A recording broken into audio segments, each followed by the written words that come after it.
Great, thank you everyone. Welcome to the Hospital for Sick Children Research Institute. Some of you have been here before, and that's great. And I wanted to also let you know that since we last met here, we've had two significant changes. One is Dr. Anna Ganastu is the Director of Research at Holland Bloorview, and I became Chief of Research here at Sick Kids 2 years ago.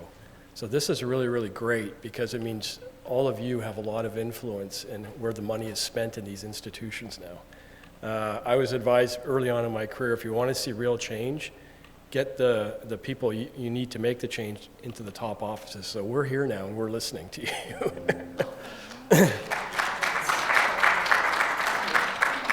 Okay. Can you get it on this screen or no? Okay. Anyways, just very quickly, so this institute, we're going to do some tours later if you're interested in coming. This is the largest single-site research institute in Canada. There's 800,000 square feet of research space in this building across 20 different floors. And there's 3,300 scientists working here at Sick Kids. So it's really an incredible place, one of the largest pediatric health care institutions research-wise in the world. And a major focus of our research here is part of this PON neurodevelopmental project that you're hearing about throughout the day. We're going to go to the Genome Center a little bit later, for those of you who want to join. And we support all of the projects where genetics is being performed as part of the Ontario Brain Institute, or OBI, projects, including the cerebral palsy, the late onset neurodegenerative diseases, and of course all of the neurodevelopmental studies that have been presented already and you'll hear more about. So we're really excited to have you on site here. Let's see if I can figure out how to use this slide. Yeah, So I'm going to just make a few introductory comments on the topic of why we're doing genetic studies, in particular in autism, because that's what I'm funded to do. But this, of course, autism is a neurodevelopmental condition. And then Iga, who's a genetic counselor in our group, who many of you have interacted with, will give a little bit longer presentation on some of our experiences, and we'll try to stay on time. So my opening slide is really introduce what Evdokia just told you, that there's biological complexity in each of us. And from the genetic perspective, we each have 23 pairs of chromosomes, and you inherit one set of chromosomes from your mother and one set of chromosomes from your father, and that's your genome. Okay, so an average size male like myself has roughly 60 trillion cells in my body, and each cell, other than the red blood cells, have the same genome. And your genome is the composite of your genetic and biological inheritance, and also in some ways your destiny, your future destiny, and we'll talk a little bit about that. Strung along the DNA, which makes up the chromosomes, are 30,000 genes, and they come in pairs, right? One from mom, one from dad.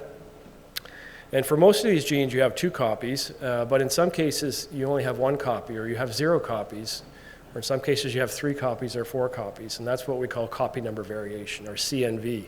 Some of you have heard in our autism study, as I'll show you, we see that these CNV typically going from 2 copies of a very important neurodevelopmental gene down to 1 copy can cause a neurodevelopmental outcome, and I'll talk about autism spectrum disorder.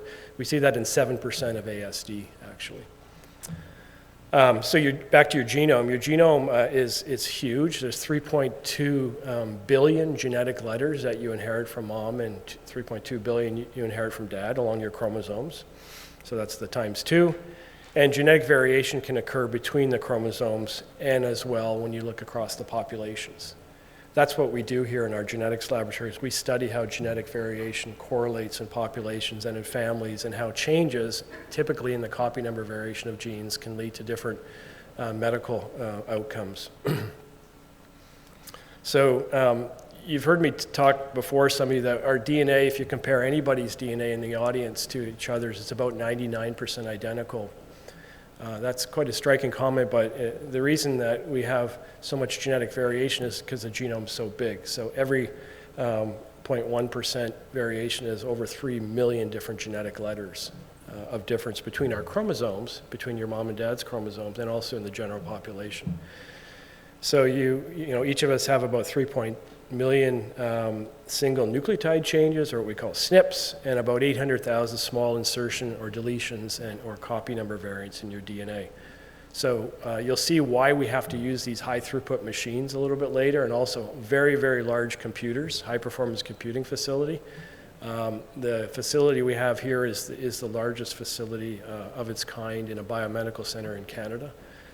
We have to crunch a lot of data to come up with pretty simplified output data that you're going to hear about in the next presentation.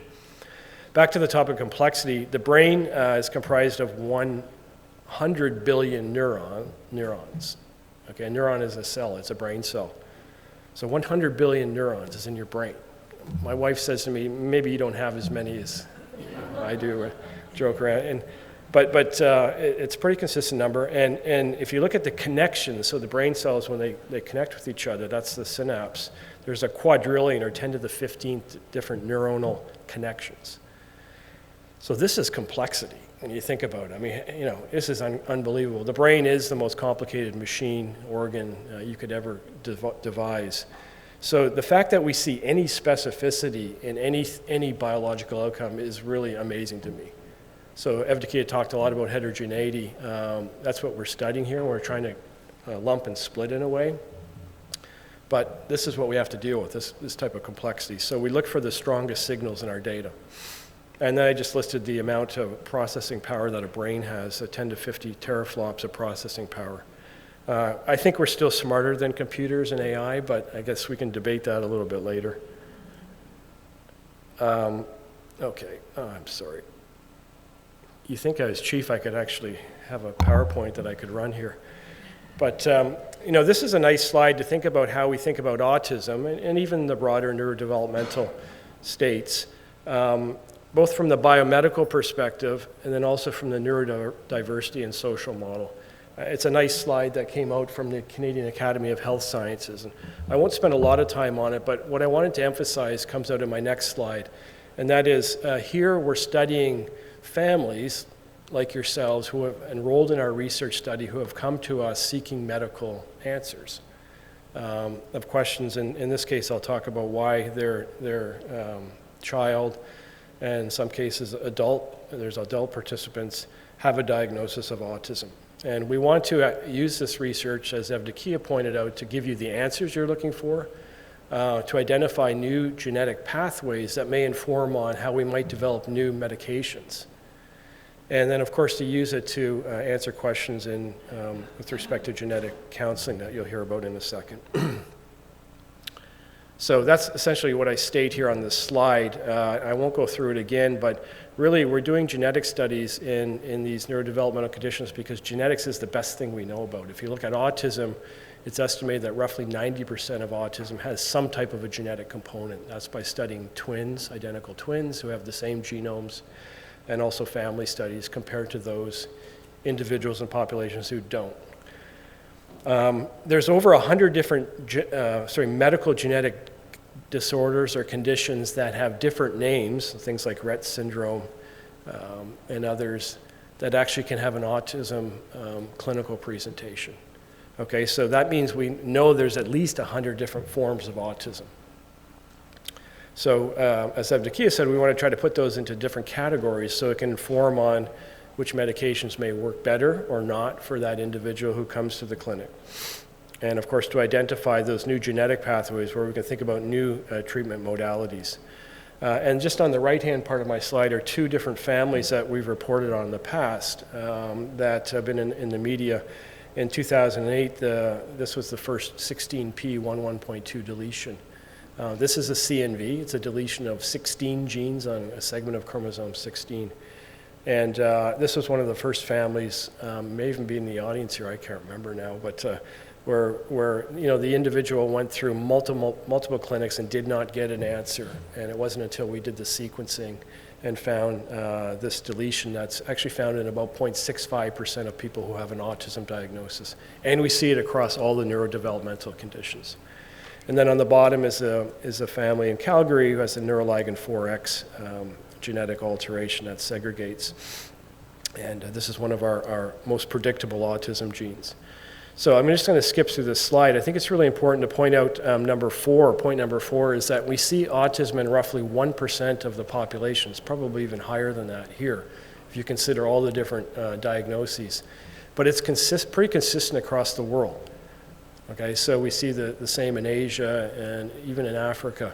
So you're contributing to the research in Ontario, which is our province, actually helps people right around the world. That's really, really important. When we polled the families with Wendy Roberts many years ago, it was probably 15 years ago, it was really astounding for me to see that the number 3 reason families enrolled is because they wanted to help other families around the world. So that's really incredible to hear, and I think that's still the case. And then lastly on this slide is we do this research to also understand biology, as Evdokia said. Those features that we're most interested in with respect to autism are human development, biomedical contributors to cognition, speech, and human behavior. So by studying families with autism, we're actually studying the human condition, human population. So this is so important. So we thank you for being participants in this research. I'm going to skip through the next few slides really quickly. So we started, this what's called the Autism Speaks Missing project. I think it's probably formally about 10 years ago when we started doing whole genome sequencing. In fact, the first paper was published in 2013, so maybe this is our anniversary too. But POND has been our major, and OBI have been our major supporters. And this is a distribution of all of the participants in the sequencing project across Canada with the lead pediatricians, and you'll see Evdokia's name in Ontario going across the country.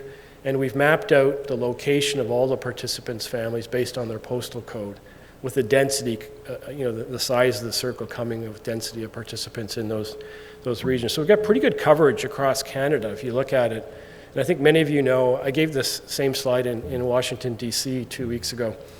And I reminded people there that 90% of the Canadian population lives within 100 kilometers of the U.S. border. So we are actually spanning out into the northern parts of our country too, and of course in our province through the OBI project. And I was in DC giving the talk because we had released roughly, what was our latest DB7 release of 13,850 genomes. That's what the scientific presentation was about.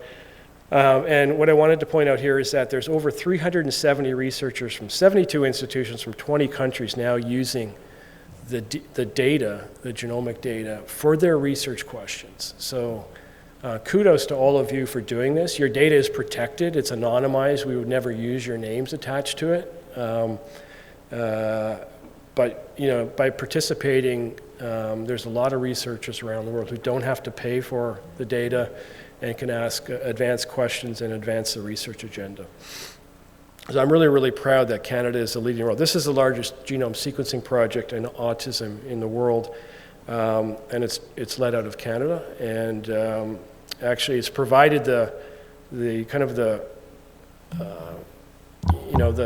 path forward for a lot of the studies that we do here at Sick Kids, including our cancer studies and all the other genetic diseases that we study here. I won't go through this slide. We do the most comprehensive genome analysis. Some of you have heard of Ancestry.com or 23andMe. They would do maybe one box of analysis that are shown on this slide.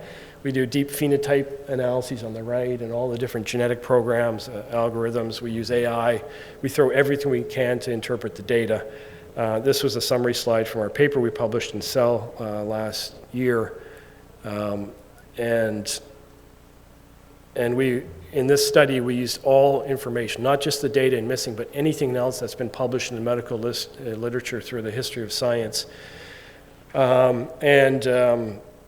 We identified 68 new genes that are associated with autism. That's what's shown here of statistical significance. And this data is now being used, so 135 genes in total, for across diagnostic laboratories around the world to actually interpret other genome sequencing studies. And you'll hear a little bit about this in a second. So we can provide answers now to roughly 15% of the families in the missing study. And you may also know in the United States there's a project called the Simons Project. And interestingly, we looked at all of that data, and the answer is also for 15% of those families. It's inching up. We've got a bunch of new data that it takes us about a year to do this analysis. So that's why it takes a while to get your data back sometimes. We're getting faster, but it's inching up into the 20% range now with some of the new discoveries. Okay, and then for the different genes, Evdokia had mentioned that we have roughly 135 different genes or copy number variants now that have diagnostic relevance to autism and the broader neurodevelopmental list, because as Evdokia said, none of these are specific to autism alone yet. We hope to find something soon. But the Norexin-1 gene was actually the very first gene we found in 2007. It was a Canadian discovery. It was one of the first autism genes. That's the most diagnosed. If you have only one copy of Norexin, you will have a neurodevelopmental outcome of some sort. And we kind of scale these. We develop a new scaling system called the EAGLE analysis scaling system with Jakob Vorsman, who's a psychiatrist here at Sick Kids. I won't go into this, but people around the world are now using this list of genes that have been identified. I won't spend a lot of time on this, but we've listed the top genes from the last slide on the left-hand side, and typically what we see in that 15 to 20% of families where we find one of these genes, they tend to have a more of the medical complications are more significant in those families.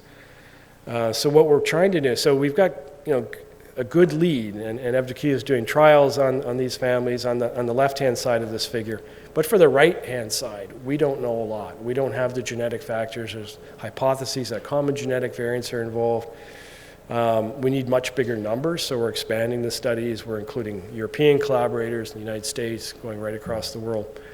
But what we're trying to find is maybe a gene that's on the left-hand side of this diagram here that actually has more of an impact on the clinical presentation on the right-hand side.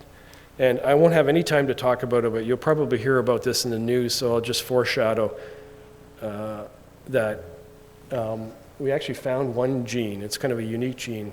It has this funny name, PTCHD1AS, that is highly penetrant for an autism phenotype, but it tends to be associated with the autism that has less medical complications. Okay, and we found that in some of the families now, and we'll be reporting that data back. So it's really quite exciting for us to do. We've found new sets of biological pathways involved also. Okay, and lastly, before I turn it over, is again, just to really thank you. This is a team that works on the 13th floor that does sequencing. During COVID, this was the one laboratory in this building that was allowed to stay open. We never shut the lab down. In fact, we ramped up and went 7 days a week. And in part it was because of this project that all of you are participating in. And actually provided the major example for the province of Ontario to deem research as an essential service for the very first time in history. So your participation in research here is not just influencing your participation in the pond projects. It actually has major influence at Sick Kids and right across the province. So I wanted to thank you for that. The slide, this is not a stage picture. The bioinformatics team, they could have worked from home.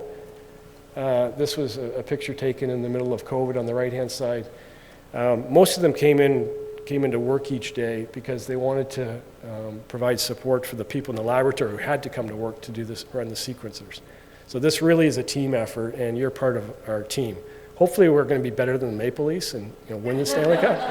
But we have blue. But anyways, we're really, really grateful that you're participating, that you're here to actually see Sick Kids. So thank you.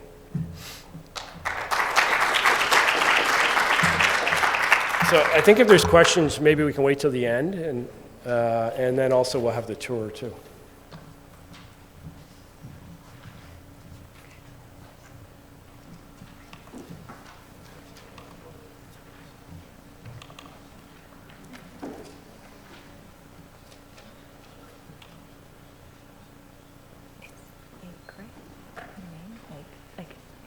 And now I'd like to introduce Egg, who is our genetic counselor for our POND project. Hello everyone, I'm Ege. I'm one of the genetic counselors as mentioned, and today I'm really going to be talking to you about our research study and what happens in the background, so from sample collection from families until the results discussion appointments. And today the overview for my talk is, first I will give some brief introduction on the genetics of neurodevelopmental conditions. Then I would like to spend some time going over the research processes, again in terms of what happens when families really enroll in our research study and what that looks like. Oh, sorry. Oh, okay. Is this better? Can everyone hear me? Okay, perfect. Sorry about that. And in the last minutes, what I will do is I'll review a couple of examples of families that are part of our study who received results and what that looked like for those families. Okay, starting with neurodevelopmental conditions and what we know. So we know that most neurodevelopmental conditions are not straightforward, as we heard about from the previous talks. And neurodevelopmental conditions are considered complex multifactorial conditions. And what that means is that there's multiple factors that play a role together to result in these complex conditions. So here's a really simplified way of explaining neurodevelopmental conditions. But I want you to imagine that empty cup that's on the screen as a person's chance of having a neurodevelopmental condition. So we all have this chance, we all have that empty cup. And what determines if a person has a neurodevelopmental condition or not is determined by what is inside of their cup. So we know from research over the years that there are genetic factors that play a role, and then there's also environmental factors that play a role. And you will notice that these factors have are all different sizes. So we know from research that there's just genetic factors play a larger role in contributing to the cup, and environmental factors are considered modifiers. So they are smaller in size and take up a little bit less room in the cup.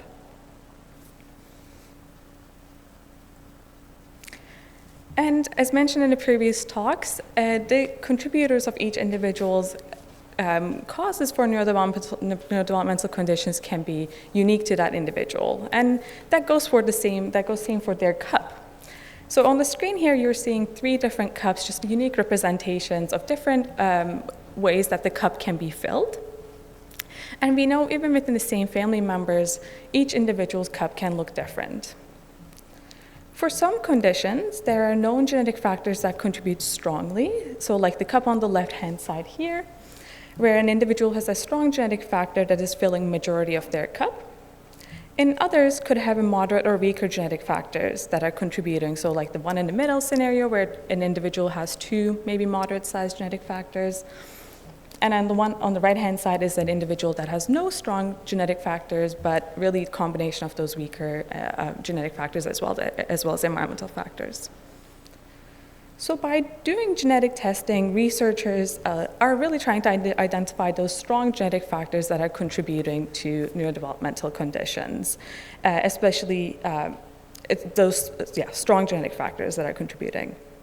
And as Dr. Scherer mentioned, in autism, in approximately 15 to 20% of the individuals that have autism, we are able to identify a strong genetic factor that is contributing to or explaining why they have autism.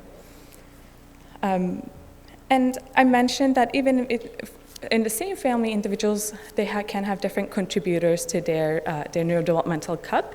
So you can imagine a scenario where a family member has one type of strong genetic factor and another family member might have a different strong genetic factor. Or you can imagine a scenario where one family member has a strong genetic factor and the other family member falls into the cup on the right-hand side where they don't have a strong genetic factor that can be identified.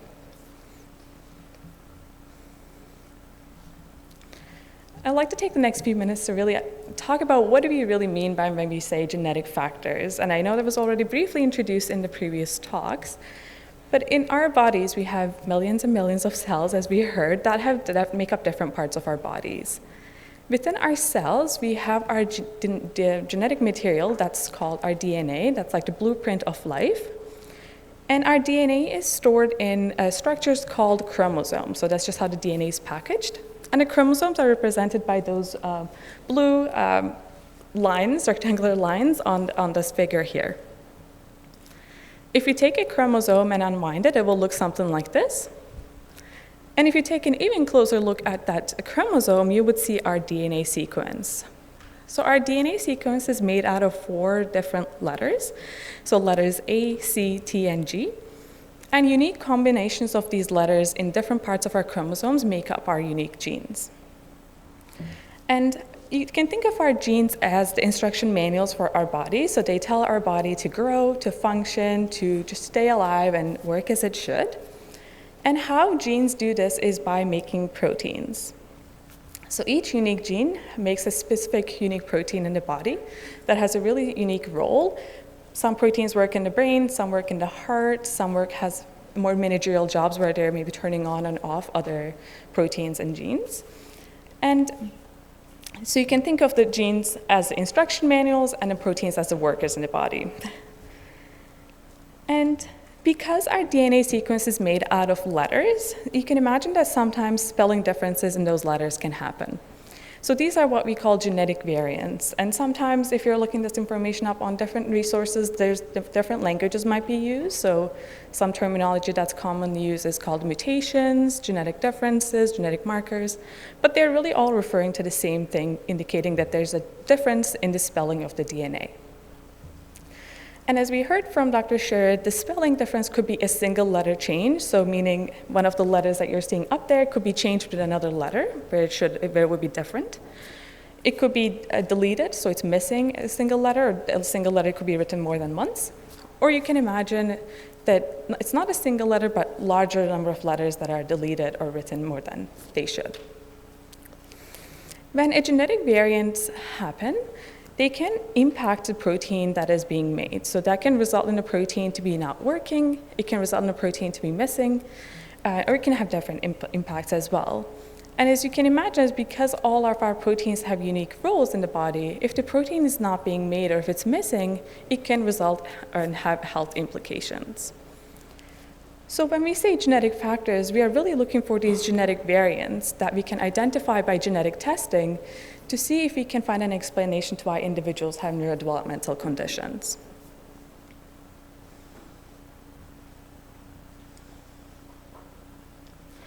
And over the years, our genetic testing technologies have evolved. So our initial testing technology was called karyotyping, so that's the one on the left-hand side here. It only allowed us to look for the number of chromosomes that we had. So this was one of the initial technologies where we could see if everyone had the 23 pair of chromosomes that we would expect, and see if there was any missing or extra chromosomes. Then over the years, our technology evolved a little bit more, and we started using microarrays, so that's the middle image here. And this technology allowed us to look at the chromosomes a little bit more closely to see if a specific chromosome had a missing piece or a duplicated piece that was different than typical. And then the most recent technology that we have, and it's the most comprehensive testing technology that we have available today, and that's becoming more and more common, is called whole genome sequencing. And so this technology really allows us to look at all the genes that we have, all the letters of our genetic code, to see if there are any differences in the letters that are written. And with whole genome sequencing, now we are able to detect variants that were previously not have been able to detect it with the previous technology. So now we're able to find those variants.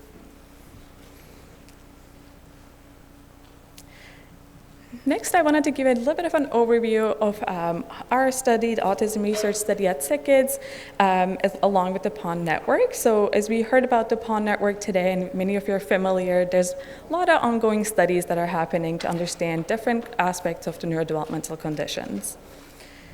One part of the ongoing study is, as we talked about, is the genetics component, which is led by Dr. Scherer, to understand those genetic factors that are contributing to autism, which is, of course, a type of neurodevelopmental condition.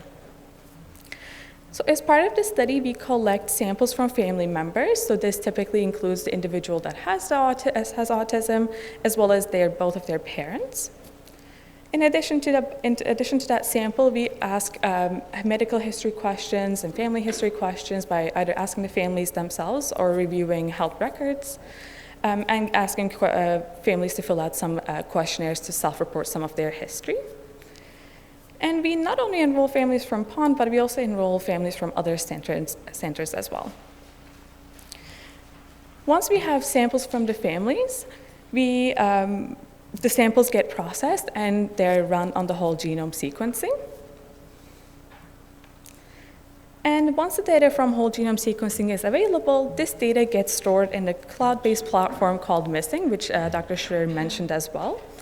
And because this is a cloud-based platform, this really allows researchers studying autism to be able to access this data with permission. And of course, all the data there is de-identified.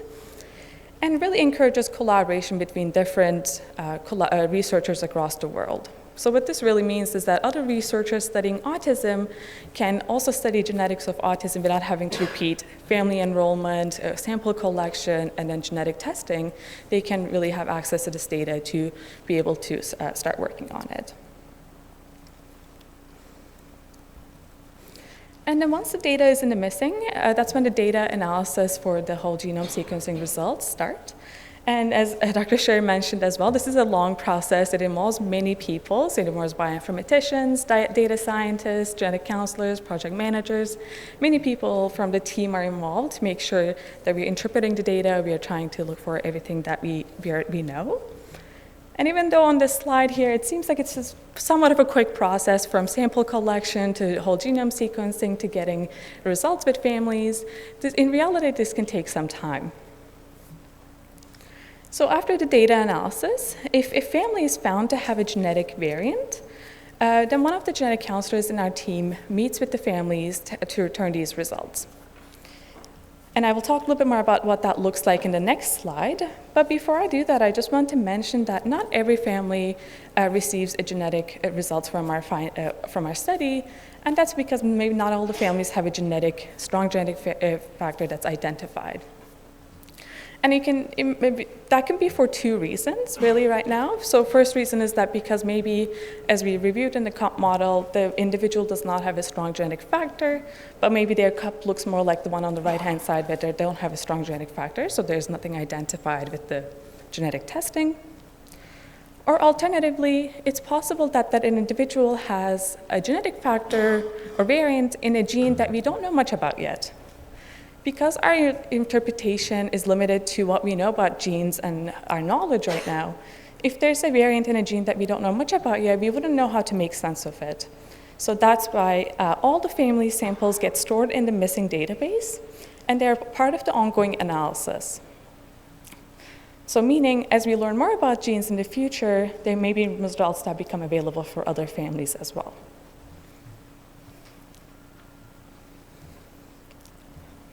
Okay, so next I really wanted to talk about, or take a closer look at the return of results part of our research study, where we meet with the families if there's a genetic variant that's identified for them.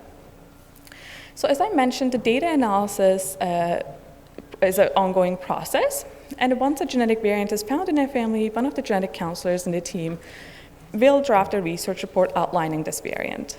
So what this looks like is the genetic counselor really looks into the information on what we have on the family to see their medical history, their family history, to get that information, as well as we look into the medical literature to see what is known about this gene, as there have been other individuals that are reported to have variants in this gene that have a neurodevelopmental condition.